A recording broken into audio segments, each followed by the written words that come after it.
Bueno, buenas tardes, bienvenidos y bienvenidas todas el día de hoy en esta historia de Navidad del método Suma. Como les decía, lo que les quiero presentar hoy día, lo que les quiero mostrar, es por una parte la recopilación de lo que nos dice la historia. Esta es una recopilación de hitos históricos que como seres humanos hemos ido cumpliendo o vivenciando a lo largo de nuestra historia.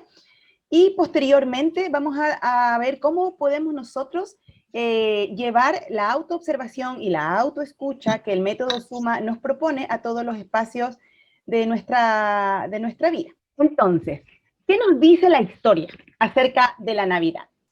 Lo primero que podemos identificar cuando tratamos de recopilar hechos históricos es que existen un sinnúmero de documentos acerca de lo que cuenta la historia del ser humano.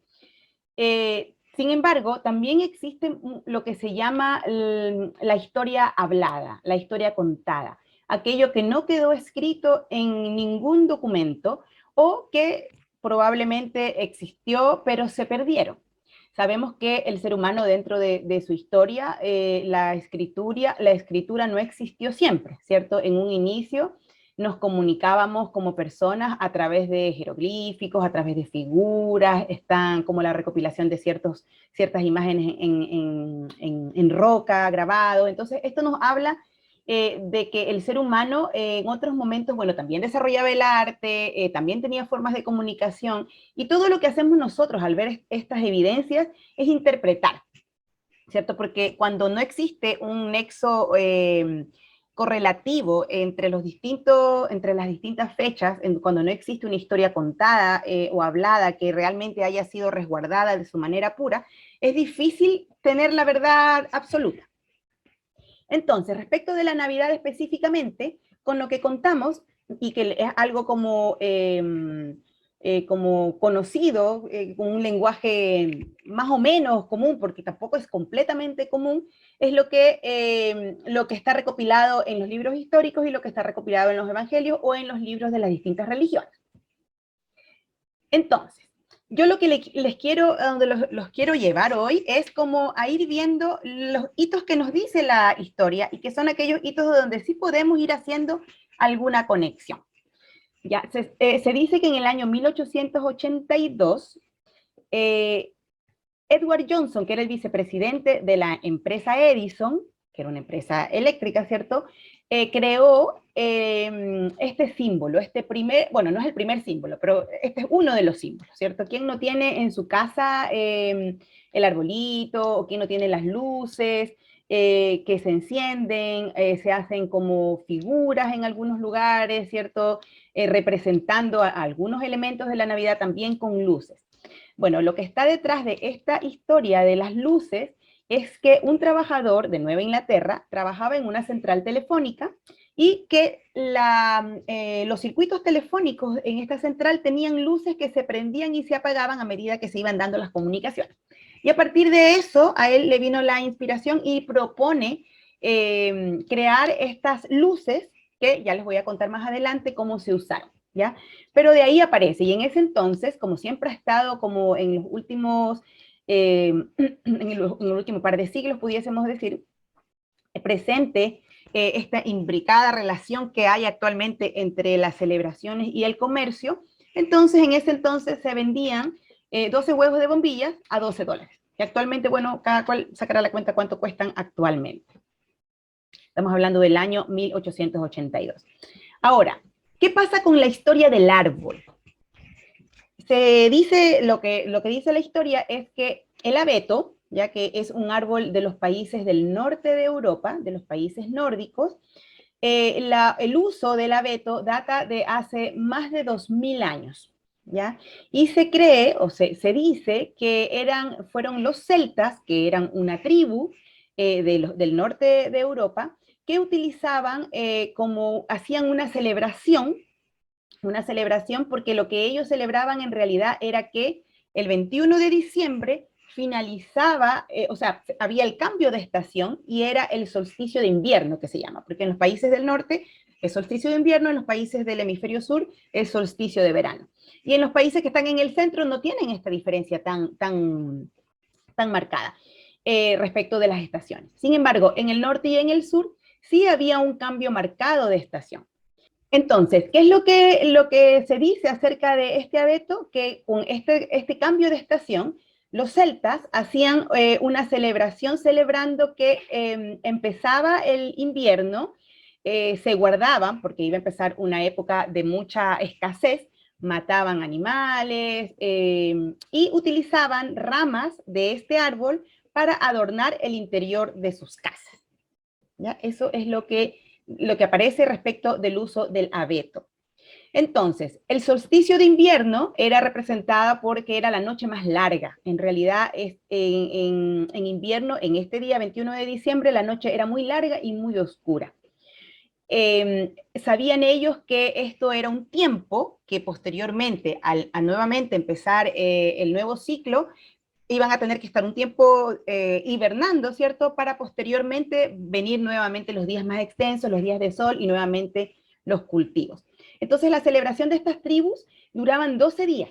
Como les decía, se mataban animales, había mucho licor, era una celebración nórdica y las casas se adornaban con ramas de árboles que tenían hoja perenne, es decir, que las hojas no se marchitaban. Entonces, posteriormente, ya con el paso de los años, ¿cierto? El Evangelio, bueno, nos estamos saltando muchísimos años posterior, porque yo les estoy hablando de los celtas muchos años, incluso antes de Cristo. Entonces, posteriormente, si nos saltamos muchos años posteriores en la historia, nos encontramos que el Evangelio, cuando se quiere recopilar información acerca de la Navidad en el Evangelio, me voy a referir a dos aspectos que están descritos aquí, que son básicamente la estrella de Belén, ¿verdad? Que como ustedes habrán escuchado, es aquella estrella que guió a los Reyes Magos en su visita hacia el pesebre donde había nacido Jesús. Y gracias a esta estrella, ellos pudieron llegar a este lugar. Bueno, lo que dice ahora la historia, no la historia, la ciencia, lo que dice ahora la ciencia es que en realidad esta estrella de Belén era el cometa, un cometa, ¿cierto? Que aparece cada cierta cantidad de años y que algunos de nosotros ha visto en esta época actual. Pero es un fenómeno astrológico en realidad. Y bueno, como les decía, los Reyes Magos que entregan regalos y aparece como este símbolo del intercambio de regalos. De hecho, en otros países como México se celebra el Día de Reyes, se celebra posteriormente a la Navidad, que parece que es el 6 de enero, ¿cierto? Y bueno, ahí sí uno hace como memoria respecto de las distintas celebraciones y tradiciones que tienen los distintos países del mundo, podemos como concluir que hay como un sincretismo, ¿cierto? El sincretismo es como esta mezcla de tradiciones o de ritos que muchas veces pensamos que tienen un origen en un lugar, pero que se remontan a otro lugar y que luego se va modificando. Cada sociedad la va adaptando a su realidad. Entonces, si nos vamos a este momento histórico, en el momento del nacimiento de Jesús, tenemos que también ver qué pasa en ese contexto, porque todo lo que uno ve en la historia siempre lo tiene que ver en el contexto en el que ocurría. Por eso es tan importante como esta interpretación de los hechos históricos, por lo que les decía al inicio, de que los hechos históricos muchas veces no están, no los vimos nosotros, ¿cierto? Entonces no sabemos realmente si lo que nos cuentan o lo que nos transmiten es real, tan real, y son los estudiosos de la historia los que logran como hacer una interpretación un poco más acabada. Entonces, ¿qué es lo que celebraban los romanos por ese tiempo? Bueno, resulta que en ese entonces lo que se celebraba en las fiestas romanas era algo que se llamaba los Saturnales, ¿ya? ¿Y qué significaba los Saturnales? Era un festival que se dedicaba a un dios que era un dios agrícola, que era el dios Saturno, porque recordemos que antes no era monoteísmo, sino que predominaba el panteísmo, ¿cierto? Se creían en varios dioses y todavía hay religiones, como la religión hindú, por ejemplo, y otras que creen en varios dioses. Entonces, dentro de esta correlación, yo quise mostrarles esto porque me pareció interesante ver que en realidad los Saturnales eran este festival en donde se celebraba desde el 17 de diciembre y duraba 5 días. Y el festejo, vean también que se realizaba en la época del solsticio de invierno. Entonces, al igual que los celtas, pudiésemos pensar que esta celebración fue como adaptándose, tomando nuevos matices, y esta sociedad romana probablemente lo que sucedió fue que, es una interpretación mía, ¿cierto? Una conclusión que saco de esta revisión que hice, probablemente esta fiesta romana fue una adaptación de la fiesta antigua, porque en el solsticio de invierno lo que se decía era que los celtas celebraban con vino, con comida, y en las casas el inicio del invierno y el guardarse, el matar a los animales se daba porque eran animales que después ellos no iban a poder mantener porque no iba a haber comida, entonces compartían esta carne, compartían estos alimentos. Entonces luego, posteriormente, con el paso de los siglos, ¿cierto? En Roma se celebra estos Saturnales y a quienes ellos veneraban era a un dios que era el dios agrícola Saturno. Entonces, ¿qué se hacía en estos Saturnales? También se intercambiaban regalos, ya se acostumbraba que habían intercambio de regalos, había un gran banquete, había mucha comida, y algo que me llamó la atención era que se rescataba un hecho de que los esclavos era el único día, porque en esa época era época de esclavitud, ¿cierto? Los esclavos era el único día que disponían de libertad y eran incluidos en la celebración, ¿ya? Entonces aquí podemos ya rescatar un hito, ¿cierto? Que a mí me hizo mucho sentido cuando recordé este espíritu como de inclusión y de compartir que tiene la Navidad en nuestros tiempos. Entonces, entre Navidad y Año Nuevo, el 25 de diciembre específicamente, los romanos además honraban a un dios que era el dios Mitra y al dios Sol Invictus. Y como coincidía con la noche más oscura, se encendían fogatas para iluminar. Se me olvidó decirles también que los celtas, en la época prehistórica, ¿cierto? Los celtas, cuando celebraban alrededor de este abeto, también agradecían al sol. Más allá de si haya sido considerado un dios o no, también agradecían a este sol que les había dado la oportunidad de tener cultivos y de tener comida para invierno. Era también un rito como de agradecimiento. Entonces, bueno, avanzando de nuevo en la historia, ¿cierto? En la época de los romanos, esto coincidía con la noche más oscura porque recordemos que estaba celebrada entre el 17 y el fin de año, también estaba en medio del solsticio de invierno, entonces encendían fogatas para iluminar. Y se cree que es de ahí en donde aparece esta cosa como de la fiesta más de celebración y con luces. Posteriormente, aproximadamente en el siglo V después de Cristo, Roma decidió declarar el cristianismo como religión oficial, ¿cierto? Es decir, ya no se puede creer como en muchos dioses, entonces la religión oficial será esta. Y se produce la celebración de todos estos ritos que eran de distintas culturas y de distintas celebraciones, se transforman como en dos. Y como consecuencia, porque siempre que se emite una ley, ustedes se habrán dado cuenta que uno no sabe lo que va a pasar con esa ley, ¿cierto? Se emite una ordenanza o algo, pero el ser humano siempre tiene la creatividad y la posibilidad de convertir eso en otra cosa. Entonces, lo que sucedió aquí fue que estos ritos diversos se convirtieron en dos celebraciones. Como consecuencia, se produjeron dos tipos de celebraciones. La oficial, entre comillas, que era la que hacía la iglesia, y la seglar, que era la del pueblo, ¿ya? En donde había mucho ruido, mucho alcohol, y la celebración era afuera, en la calle, o sea, más parecida a la de los inicios, ¿cierto? Entonces, en los años 1400, ya las navidades habían adquirido cierta fama. Y los reyes, porque recordemos que en esa época estaba la monarquía, los reyes las celebraban y ellos intercambiaban regalos. La música de celebración, lo que hacía la diferencia es que la música de celebración en la iglesia era música sacra, música en latín. Y luego se fueron incluyendo los villancicos con una intención de que las personas que celebraban afuera empiecen a motivarse más por entrar a las celebraciones de la iglesia, por hacerlo más cercano, con un lenguaje más de situaciones más cercanas a la gente del pueblo. Y la música de la Navidad seglar, o la Navidad que se celebraba en la calle, era distinta. Igual que ahora, ¿cierto? En donde, por una parte, hay personas que están celebrando en la iglesia, otros están en sus casas, otros están en la discoteca, no sé, hay distintas formas como las personas toman esta celebración. Entonces, actualmente también la música es distinta.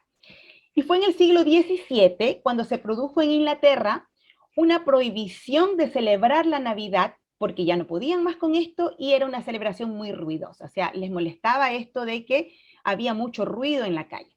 Sin embargo, como en esta misma época se produce la invasión o el viaje, la migración de los europeos a América, ellos como cultura vienen trayendo toda esta división que tenían, ¿cierto? En sus cabezas tenían la celebración de la iglesia y la celebración seglar o del pueblo. Entonces, ellos mismos que vinieron para América, vinieron trayendo estas divisiones y asimismo habían algunos a favor y otros en contra de esta celebración. ¿Qué pasa? Que posteriormente, a medida que fue avanzando la integración de los pueblos europeos con los pueblos nativos, que se produjo la mezcla, ¿cierto? Y con todo lo que ocurrió en las épocas de la colonia, cuando ya fue asentándose la historia americana, los americanos de la clase media tenían mucho por las celebraciones de la calle, porque seguían manteniéndose esta diferencia de celebraciones en casa y celebraciones en la calle, y empezaron a abogar a través de leyes de nuevo para que la Navidad se celebre dentro de las casas. Y esto tuvo muy buena acogida por varias familias de la clase media que presionaron para que efectivamente deje de celebrarse en la calle.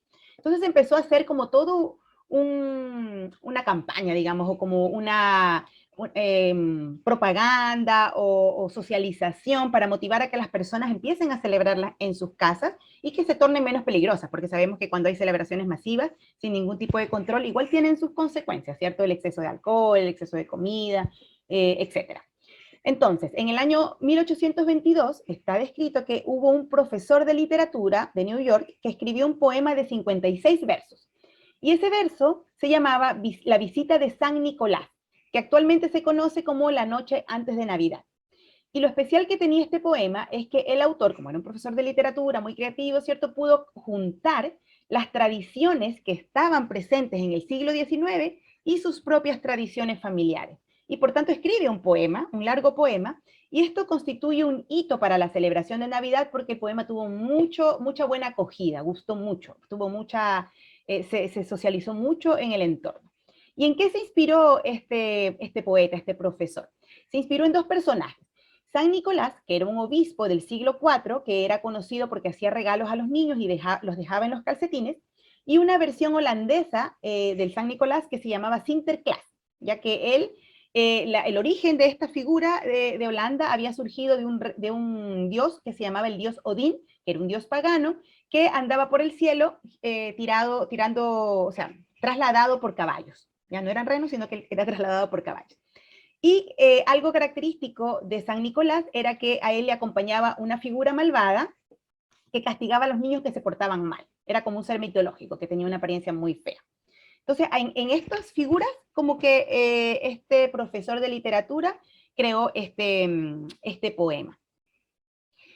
El autor del poema se llamaba Clement, ¿ya? Y él lo que hizo a través de este poema fue transformar todos estos personajes. Y a San Nicolás lo vistió con tela estadounidense, porque recordemos que le dije que había mezclado las tradiciones antiguas del siglo XIX con las tradiciones que él veía que existían en su propia familia. Entonces a San Nicolás lo vistió con tela estadounidense, le puso en la boca una pipa, y al ser malvado lo convirtió en un elfo, con un saco lleno de regalos que iba a acompañar a este nuevo Papá Noel que se desplazaba por los cielos y ya no estaba trasladado por caballos, sino por renos. Bueno, entre medio aparece también la historia de Rodolfo el Reno, que no la puse aquí, pero que también aparece este personaje posteriormente a la creación de este poema. Entonces, este poema cautivó mucho al pueblo y al final el poema finalizaba diciendo buena Navidad para todos y buenas noches. Así finalizaba el poema. Y posteriormente, como esto se socializó, se comercializó y todo, le cambiaron el nombre por Feliz Navidad para todos. Como parte de este proceso de campaña publicitaria, en donde el comercio, recordemos que en esta época se entremezcla posterior a los años 1900 con las guerras, ¿cierto? Estaban las guerras mundiales, y una manera de subsistir posterior o de reactivar la economía era el comercio. Entonces empieza a circular una imagen de una reina, de la reina Victoria, con su familia, que estaba celebrando la Navidad al lado de un árbol, y esta foto se popularizó, ¿ya? Se popularizó porque al año siguiente de que ella publicó esta foto, las demás monarquías empezaron a copiarla y los publicistas, los comerciantes, tomaron esta foto, contrataron un pintor, alguien experto en artes gráficas, ¿cierto? Que vistió a la reina con una vestimenta más cercana a la vestimenta que normalmente usaban las personas comunes, y las pusieron como una imagen que convoque para la adquisición de productos navideños. Durante la época de la Revolución Industrial, entonces, el comercio ya generalizó el uso de imágenes popularizadas para sus ventas. Papá Noel vendía la idea de la Navidad como una imagen de paz y unidad, porque recordemos que hubieron dos guerras mundiales muy cercanas, donde murieron muchas personas, se separaron muchas familias. Entonces, Papá Noel venía siendo como esta figura que calmaba un poco estas angustias y vendía esta imagen de paz y unidad ante tanta pérdida, tanto dolor. Posteriormente, cuando llega la televisión, se empiezan entonces a transmitir los programas navideños, que año a año fueron evolucionando. Y fue en uno de estos programas en donde a alguien se le ocurre empezar a incluir también, integrar pasajes de la Biblia que permitieron que se vaya ampliando un poco más el sentido de la vivencia de la Navidad, ya más cristiana, ¿cierto? Algunas historias de la Navidad seglar que les mencioné antes, y bueno, se empezaron a generar, como les decía yo, este sincretismo de todos los tipos de Navidades que se celebraban. Actualmente, en pleno siglo XXI, lo que tenemos es compras de regalos por internet, Navidad adaptada a los nuevos tiempos, algunos tienen tradiciones familiares, hay religiones que no las celebran en esta fecha porque en realidad la historia muestra que Jesús no nació necesariamente, no nació en esta fecha, hay otra recopilación de fechas. Entonces, en realidad, lo que las personas celebran en esta época tiene que ver mucho con sus propias tradiciones más que con una tradición más antigua, porque muchas veces no se sabe qué es lo que ocurrió realmente en este momento. Pero como factor común, más allá de si la Navidad sea en esta época o sea en otra época, lo que sí existe como factor común es que alrededor del mundo sí se conoce, ¿cierto?, que existió el nacimiento de un niño hace más de 2000 años en Belén, y que viene a ser una persona, un personaje que es muy significativo, que cambia la historia, ¿cierto? Que cambia la historia y que nos propone un nuevo modo de vivir, un modo de vivir con valores, con ciertas virtudes, y que hay un antes y un después de su nacimiento.